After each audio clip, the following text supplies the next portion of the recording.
இன்றைக்கி நம்ம வீடியோவில் ஒரு டேப் ரெக்கார்டட் எவிடன்ஸ், அதாவது டேப் ரெக்கார்டரில் பதிவு செய்யப்பட்டு இல்லைனா ஒரு டிஜிட்டல் ரெக்கார்டராக இருக்கலாம். இந்த காலத்தில் ஒரு டிஜிட்டல் ரெக்கார்டராக இல்லை மொபைல் ஃபோனில் பதிவு செய்யப்பட்ட ஒரு எவிடன்ஸு, ஒரு கான்வர்சேஷனை வந்து பதிவு செஞ்சு ரெக்கார்ட் பண்ணி வச்சுருக்கோன்னா அந்த ரெக்கார்டை எப்படி ஒரு எவிடன்ஸாக ட்ரீட் பண்ணுறது, கோர்ட் முன்னாடி எப்படி ப்ரெசென்ட் பண்ணுறதுன்றது சம்மந்தமாக ஒரு கேஸில் ஒன்று பார்க்க போகிறோம். ஒரு பழைய சுப்ரீம் கோர்ட் கேஸ், 1960s வந்த ஒரு முக்கியமான ஒரு சுப்ரீம் கோர்ட் கேஸ்.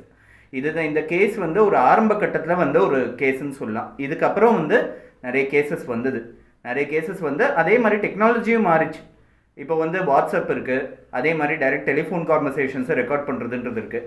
இடையில வந்து டெலிஃபோன் டேப்பிங்கிறது வந்தது, டெலிஃபோன் லைனை இன்டர்செப்ட் பண்ணி ரெக்கார்ட் பண்ணுறதுன்ற கான்செப்ட் வந்தது. ஸோ எல்லாமே காலப்போக்குக்கு ஏற்ற மாதிரி நிறைய வந்து மாற்றங்கள் நிறைய வர ஆரம்பிச்சது. ஸோ இது வந்து ஒரு ஆரம்ப காலத்தில் அப்போ இருந்த ஒரு பெரிய ஒரு டெக்னாலஜிக்கல் இன்னோவேஷனே வந்து இதை மேக்னெட்டிக் டேப்பில் வந்து ஒரு ஆடியோ கான்வர்சேஷனை மைக்ரோஃபோன் வச்சு ரெக்கார்ட் பண்ணுறது தான் அப்போ இருந்த பெரிய ஒரு இது. அதாவது ஒயர்லெஸ் சிஸ்டம்லாம் கிடையாது, எல்லாம் ஒயரோட தான் இருக்கும். ஒரு மைக்ரோஃபோனில் ரெக்கார்ட் பண்ணுறது அப்போ இருக்கிற பெரிய, அதுவும் குறிப்பிட்ட கால அவகாசத்துக்கு தான் ரெக்கார்ட் பண்ண முடியும். இப்போ ஹவர் கணக்கில்லாம் வந்து எதையும் ரெக்கார்ட் பண்ண முடியாது. ரொம்ப ஒரு சின்ன ஒரு பாயிண்ட் ஆஃப் டைம், ஒரு டைம் ஃப்ரேமுக்கு தான் ரெக்கார்ட் பண்ண முடியும்.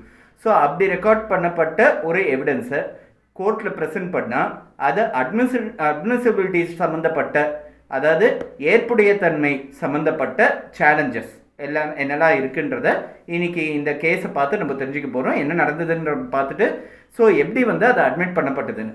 இதுக்கப்புறமும் நிறைய கேசஸ் வந்திருக்கு நான் சொன்ன மாதிரி. அதை பற்றி அடுத்தடுத்த வீடியோஸில் நம்ம பார்ப்போம். டெலிஃபோன் டேப்பிங் கேஸை பற்றி, பொலிட்டீஷியன்ஸோட டெலிஃபோனை டேப் பண்ணுறதை பற்றி சம்மந்தமாக ஒரு முக்கியமான ஒரு கேஸ் ஒன்று வந்தது. அதே மாதிரி இப்போ ரீசெண்டாக வந்த ஒரு முக்கியமான ஒரு ஜட்ஜ்மெண்ட்டை, ஒரு ரெக்கார்டட் டெலிஃபோனிக் கான்வர்சேஷன்ஸ் மட்டும், அக்யூஸ்டுக்கு நடுவில் இருக்கக்கூடிய ஒரு ரெக்கார்டட் கான்வர்சேஷன்ஸ் மட்டுமே ஒரு கன்விக்ஷனுக்கு ஒரு அடிப்படையாக இருக்க முடியுமா அப்படின்னு கேள்விப்பட்டு ஒரு கேஸ் ஒன்று வந்தது. ஸோ இதை பற்றி தான் அடுத்தடுத்த வீடியோஸில் நம்ம பார்த்து தெரிஞ்சுக்க போகிறோம். இந்த பர்டிகுலர் வீடியோவில் tape recorded conversation, telephonic conversation கிடையாது, டேப் ரெக்கார்டட் கான்வர்சேஷன் வந்து ஒரு எவிடன்ஸாக அட்மிசிபிளா அப்படின்றத கேள்விக்கு இன்னைக்கு ஒரு சுப்ரீம் கோர்ட் கேஸ் ஒன்று பார்க்க போகிறோம்.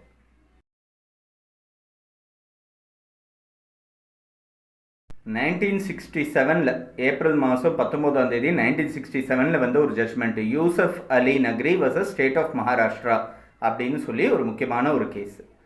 இந்த கேஸோட பேசிஸ் என்னென்னா, இது வந்து ஒரு ரெக்கார்டட் கான்வர்சேஷன், வந்து ஒரு கான்வர்சேஷன் ரெக்கார்ட் பண்ணுறாங்க. போலீஸ் வந்து ஒரு ட்ராப் செட் பண்ணுறாங்க. இதை என்ன பேசிக் ஃபேக்ட்ஸ் என்னென்னா, ஒருத்தங்க வந்து ஒரு பில்டிங் ஒன்று கன்ஸ்ட்ரக்ஷன் ஒன்று ஆயிருக்கு மகாராஷ்டிராவில், பாம்பேயில் வந்து ஒரு பில்டிங் கன்ஸ்ட்ரக்ஷன் ஆயிருக்கு. அந்த பில்டிங் ரொம்ப ஒரு ரன்டவுன் கண்டிஷனில், இடிஞ்சு விடுற கண்டிஷனில் இருக்குன்றதுனால அந்த பில்டிங்கை வந்து சரிப்படுத்த சொல்லி இவங்க அக்யூஸ்டோட ஒய்ஃபுக்கு வந்து ஒரு நோட்டீஸ் கொடுத்துருக்காங்க. அவங்க ரிப்ளை பண்ணல. கவர்மெண்ட் கிட்டேருந்து ஷோகாஸ் நோட்டீஸ் வந்திருக்கு, பதில் சொல்லல. அதுக்கப்புறம் வாரண்ட் வந்திருக்கு, அரெஸ்ட் வாரண்ட் மாதிரி வாரண்ட் வந்து இஷ்யூ ஆயிருக்கு. இந்த வாரண்ட் இஷ்யூ பண்ணி கொண்டு வந்த அந்த ஆஃபீஸர்கிட்ட இவங்க என்ன பண்ணுறாங்க, அக்யூஸ்ட் என்ன பண்ணுறாரு, லஞ்சம் கொடுத்து சரி பண்ணுறதுக்காக முயற்சி பண்ணுறாரு. ஸோ அவர் வந்து முதல்ல வந்து என்ன ஆஃபர் பண்ணுறாருன்னா, அந்த காலத்தில் அவர் வந்து 25 ரூபாய் லஞ்சம் ஆஃபர் பண்ணுறாரு. 25 ரூபாய் லஞ்சம் ஆஃபர் பண்ணி 25 ரூபாய் கொடுத்துட்றேன், இந்த வாரண்ட்டு டெலிவர் ஆகாத மாதிரி காமிச்சிட்டு கொஞ்சம் டைம் இழுத்து கொடுங்க அப்படின்னு சொல்லி கேட்குறாங்க. அதெல்லாம் ஒத்துக்க முடியாதுன்னு சொல்லி அவர் போயிடுறாரு. திரும்பி இவர் வந்து லஞ்சம் கொடுக்க சொல்லி ரொம்ப வற்புறுத்துறதுனால அவர் என்ன பண்ணுறாரு, கவர்மெண்ட் ஆஃபீஸர் வந்து போலீஸில் வந்து கம்ப்ளைண்ட் கொடுத்துட்றாரு. போலீஸ் என்ன பண்ணுறாங்க, ஒரு ட்ராப் செட் பண்ணி இவரை வந்து பிடிக்கணும், அப்ரஹெண்ட் பண்ணணுன்றதுக்காக இந்த இடத்துக்கு வர சொல்லுங்கன்னு சொல்லி ஒரு ட்ராப் மாதிரி ஒன்று செட் பண்ணிடுறாங்க. ஒரு பர்டிகுலர் ஆஃபீஸை ஃபிக்ஸ் பண்ணிவிட்டு இந்த ஆஃபீஸ்க்கு வந்துடுங்க, இந்த இடத்துக்கு வந்துடுங்க, நான் கொடுத்துறேன்னு வீடு, ஆக்சுவலாக அந்த கவர்மெண்ட் ஆஃபீஸரோட வீட்டுக்கு வர சொல்லிவிட்டு இந்த இடத்துக்கு வந்துடுங்க, நான் கொடுத்துட்றேன் அப்படின்ற மாதிரி, நான் வாங்கிக்கிறேன் அப்படின்ற மாதிரி சொல்லியிருக்காரு. அந்த பர்சனும் வராரு. ஒரு ரூமில், ஒரு ரூமில் வந்து போலீஸு ப்ளஸ் முக்கியமான அந்த ரேடியோ ஆப்ரேட் பண்ணுறவர், அதே மாதிரி ஒரு ஷார்ட் ஹேண்ட் ரைட்டர். அப்போ வந்து ஷார்ட் ஹேண்டுன்ற சிஸ்டம் இப்போ வந்து ரொம்ப எக்ஸ்டெண்டாக போச்சு. அப்போ வந்து ரொம்ப காமனாக இருந்தது ஷார்ட் ஹேண்ட் எழுதுறவர். இவங்களாம் வந்து ஒரு பர்டிகுலர் ரூமில் ஒரு டேப் ரெக்கார்டரு, அந்த டேப் ரெக்கார்டர்லேருந்து ஒயர் கனெக்ட் பண்ணி, யாருக்கும் தெரியாமல் கன்சீல் பண்ண ஒரு ஒயர் கனெக்ட் பண்ணி சோஃபாவில் வந்து இன்சர்ட் பண்ணிட்டு சோஃபாவில் வந்து தென்படுற மாதிரி ஒரு இது இருக்குது. இந்த டேப் ரெக்கார்டர் இத்தனை நிமிஷம் தான் வந்து ரெக்கார்ட் பண்ணும் ஆடியோவை. அதனால இவர் என்ன பண்ணுறாரு, ஒரு சிக்னல் வந்து பேசிக்கிறாங்க, சலீம் பான்லாவோ அப்படின்னு இவர் சொல்லிட்டாருன்னா இமீடியட்டாக ரெக்கார்டிங் ஸ்டார்ட் பண்ணுன்றது வந்து இவங்களுக்குள்ளே இருக்கிற சிக்னல். இந்த மாதிரி இவர் வந்துட்டார், உட்காந்துட்டாரு. 10 ரூபா நோட்டு 100 ரூபா லஞ்சம் கொடுத்தாரு. 100 ரூபா வந்து ஒரு பணம், அப்போல்லாம் ரொம்ப ஒரு வேல்யூபிள் ஒரு அமௌண்ட். இது நான் சொல்கிறது 1962 1963 அப்போ வந்து 100 ரூபா அவர் லஞ்சம் கொடுக்கறதுக்காக அந்த பணத்தை கொடுத்துருக்காரு.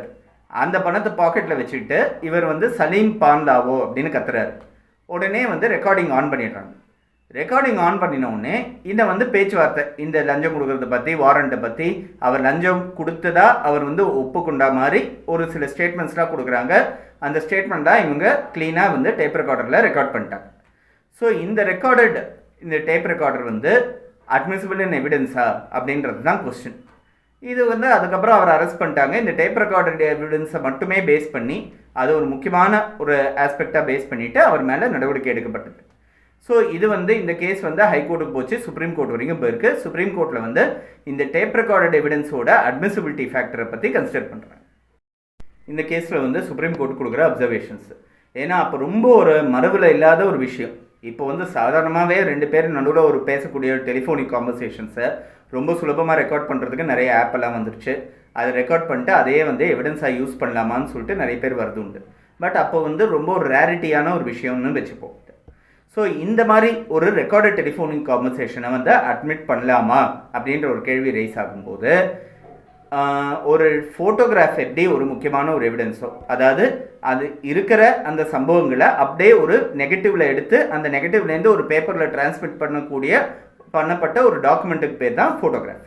ஒரு சம்பவம் ஒன்று இருக்குது, இந்த சேர் இங்கே இருக்குது, டேபிள் இங்கே இருக்குது, அவர் அங்கே நிற்கிறாரு, கையில் கத்தியோடு இருக்கார் அப்படின்னு இருக்கக்கூடிய ஒரு எவிடன்ஸஸை ஒரு ஃபோட்டோன்னு ஒன்று பிடிச்சா அந்த நெகட்டிவில் டிரான்ஸ்மிட் பண்ணும். அப்போ இருந்த நெகட்டிவ், இப்போ ஒரு டிஜிட்டல் கேமரா பற்றி நான் பேசுகிறேன். ஸோ அதை அங்கேயே நீங்கள் டிரான்ஸ்மிட் பண்ணக்கூடிய ஒரு எவிடன்ஸுக்கு பேர் தான் ஃபோட்டோகிராஃப். இதே மாதிரி சிமிலரான அப்போ அந்த சம்பவம் சம்மந்தப்பட்டு பேசப்பட்ட ஒரு சில விஷயங்களை ஒரு மேக்னெட்டிக் டேப்பில் ரெக்கார்ட் பண்ணக்கூடிய ஒரு விஷயந்தான் டேப் ரெக்கார்டர். ஸோ இந்த டேப் ரெக்கார்டர் எப்படி ஃபோட்டோகிராஃப் எப்படி அப்ளிகபிளோ அட்மிசிபிளோ, ஒரு ஃபோட்டோ நெகட்டிவ் கொண்டு வந்தால் அது எப்படி அட்மிசிபிளோ, அதே மாதிரி தான் மேக்னெட்டிக் டேப்பில் பேசக்கூடிய வாய்ப்பேச்சுகளை ரெக்கார்ட் பண்ணுறது வந்து ஏற்புடையது தான். அது வந்து ஏற்றுக்க முடியாதுன்னு சொல்ல முடியாது. இது ஃபர்ஸ்ட் அப்சர்வேஷன். இதுக்கு பேர் ரெஸ்ட் ஜெஸ்டே அப்படின்னு சொல்லுவாங்க. அதாவது RESGESTAE. இது ரொம்ப ஒரு முக்கியமான டேர்மு. லா ஸ்டூடெண்ட்ஸ்க்கெல்லாம் நிறைய தெரிய வந்திருக்கும். எவிடன்ஸ் லாஸில் ரொம்ப ஒரு முக்கியமான ஒரு வார்த்தை அது. அதாவது அந்த சம்பவம் நடந்த சமயத்தில் நடந்துக்கிட்ட ஒரு சில விஷயங்கள், இல்லை பேசப்பட்ட ஒரு சில விஷயங்கள், இல்லை acts done or things spoken or done during at the time of occurrence of incident. அந்த சம்பவம் நடந்து அந்த பரிவர்த்தனையும் போது சம்மந்தப்பட்ட ஒரு சில விஷயங்கள் அப்படின்னு சொல்லிட்டு அது நிறைய ஜூரிஸ்ப்ருடன்ஸ் இருக்குது, அதை பற்றி விட்டுருவோம். ஸோ அந்த சம்பவம் நடந்த சமயத்தில் பேசின வந்த பேச்சுவார்த்தையை தான் வந்து இந்த டேப் ரெக்கார்டரில் ரெக்கார்ட் பண்ணியிருக்காங்க. ஸோ இது அட்மிசிபிள் இல்லைன்னு சொன்னால் அது சரிப்பட்டு வராது. பட் அதே சமயத்தில் ஒரு டேப் ரெக்கார்டர் ஒரு மேக்னெட்டிக் டேப்பில் ரெக்கார்ட் ஆகுது. ஸோ இதை மேற்கொண்டு வேறு எதனா ஒரு விஷயத்தை ரெக்கார்ட் பண்ணி முன்னாடி இருந்ததை அழிக்க முடியும். ஸோ இடையில ஒரு பர்டிகுலர் பாயிண்ட்டுக்கு அந்த மேக்னெட்டிக் டேப்பை திருகி வேறு எதனா ஒரு வார்த்தை பேசி இடையில இருந்ததை அழிக்க முடியுன்ற ஒரு வாய்ப்பு ஒன்று இருக்குது. ஸோ அப்படி இருக்கும்போது இந்த மேக்னெட்டிக் டேப் ரெக்கார்டர் வந்து ஒரு எவிடன்ஸாக அக்செப்ட் பண்ணும்போது அக்செப்ட் பண்ணலாம், எந்த தப்பும் கிடையாது. ஆனால் ரொம்ப அக்யூரேட்டாக இந்த வாய்ஸ் ஐடென்டிஃபை பண்ணுற மாதிரி ப்ளஸ் இதுதான் பேசினாங்கன்னு ஐடென்டிஃபை பண்ணுற மாதிரி ஒரு விட்னஸ் கொடுக்குற ஸ்டேட்மெண்ட்டின் அடிப்படையில் தான் இதை வந்து அக்செப்ட் பண்ண முடியும். இல்லைனா இது வந்து முடியாது. ஸோ இது கொரோபரேட்டிவ் ஸ்டேட்மெண்ட் ஒன்று வேணும். விட்னஸ் கொடுக்கலாம், இல்லை வேறு எதனா ஒரு சந்தர்ப்பத்தில் அக்யூஸ்ட் கொடுத்த ஸ்டேட்மெண்ட்டாக இருக்கலாம், இல்லை அக்யூஸ்ட் அதுவும் அட்மிட் பண்ணியிருக்கலாம், ஆமாம் அதை பேசுனது நான் தாங்க, இதுதான் பேசுனது தான் உண்மை அப்படின்னு கூட சொல்கிறதுக்கான வாய்ப்புகள் இருக்குது. பட் இதெல்லாம் இருந்ததுன்னா இது வந்து அட்மிசிபிள் தான், எந்த விதமான தவறும் கிடையாது. இல்லை அக்யூஸ்ட் வந்து இன்னொரு டிஃபென்ஸ் ஒன்று எடுத்தாங்க. கான்ஸ்டியூஷனில் அரசியலமைப்பு சட்டத்தில் ஆர்டிகிள் 20 clause 3 அப்படின்றது இருக்குது, ரைட் அகெயின்ஸ்ட் செல்ஃப் இன்கிரிமினேஷன். இது சம்மந்தமாக ஒரு வீடியோ முன்னாடி நான் பண்ணியிருக்கேன். அதாவது ஒருத்தரை தனக்கு எதிராகவே சாட்சியம் கொடுக்கறதுக்காக வற்புறுத்த முடியாதுன்றது தான் ரைட் அகெயின்ஸ்ட் செல்ஃப் இன்கிரிமினேஷன். அப்படி ஒருத்தருக்கு எதிராக வற்புறுத்தி வாங்கப்பட்ட ஒரு சாட்சியம் வந்து தனக்கு எதிராகவே தங்கிட்டேந்து எதிராக வற்புறுத்தி வாங்கப்பட்ட சாட்சியம் வந்து செல்லாது அப்படின்னு தான் ரைட் அகெயின்ஸ்ட் செல்ஃப் இன்கிரிமினேஷன் சொல்கிறது. ஸோ இந்த டேப் ரெக்கார்டட் எவிடன்ஸ் வந்து எனக்கு எதிராகவே எனக்கு தெரியாமல் நீங்கள் ரெக்கார்ட் பண்ணிட்டீங்க, ஸோ எங்கிட்டேருந்து வேறு விதமாக நீங்கள் வாங்கின சாட்சியம் வந்து இது செல்லாது அப்படின்னு சொல்லி ஒரு டிஃபென்ஸ் ஒன்று எடுத்தாங்க. ஆனால் அந்த டிஃபென்ஸும் செல்லாதுன்னு சொல்லி சுப்ரீம் கோர்ட் சொல்லியிருக்காங்க. ஏன்னா இந்த டேப் ரெக்கார்டர் வந்து யாரோட வற்புறுத்தலோ இல்லை தூண்டுதலோ இருந்து இந்த டேப் ரெக்கார்டட் எவிடன்ஸில் சொல்லப்பட்ட பேச்சுகள் அவங்க சொல்லலை.